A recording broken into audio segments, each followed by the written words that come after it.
Well, you know, we gave up the 2 goals after the 1-0 lead. I thought we had a lull in the first period.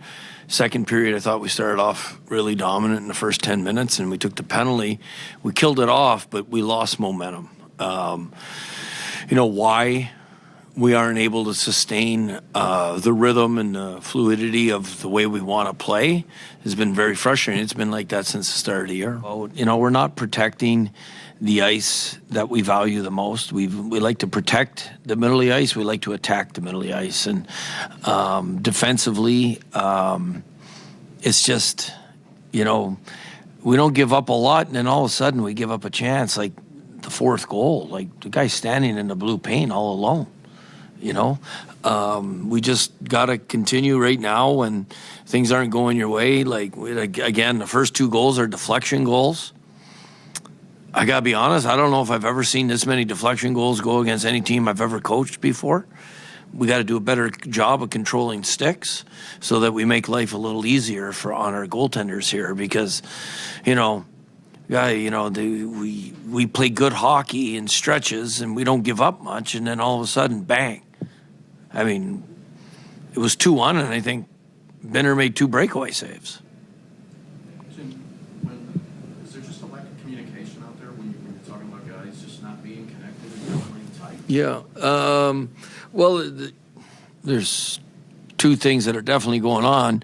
There's guys that are not confident right now. So when you're not confident, you're a little hesitant. So you're not, you don't have the puck as much. You're not killing plays as much, especially defensively. And then, you know, with the other part is just not trying to say this where as a team, you have a sense that, you know exactly where you're going to go with the puck. And right now, that fluidity to our game isn't there consistently. And when it's not, like the first 10 minutes of the first and the first 10 minutes of the second, it was there. When it evaporates, it's like we don't back each other up the correct way. Defensive struggles this year, is that a surprise to you given how well you guys defended last year? It's shocking, to be honest. You know, the amount of grade A chances that we've given up has been, you know, and sometimes it's our tracking, sometimes it's our D-zone coverage, sometimes it's our puck management.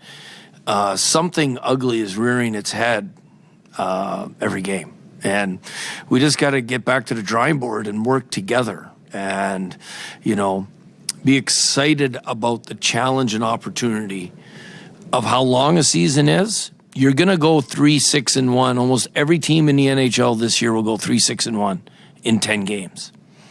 Now, we did it in our first 10 games. Now, if we go 6-3-1 in the next 10, we're back to 500. At one point, we're going to go 8-2.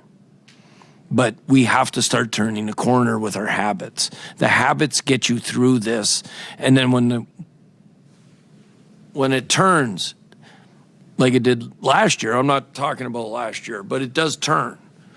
And we just got to make it turn as quick as possible. When a goal scorer doesn't score and he starts to press, the first thing he does is he stops working and he just figures thinks about results. And I think that's happening to us a little bit as a team. We start the game off great. We're in their end. We're attacking their net.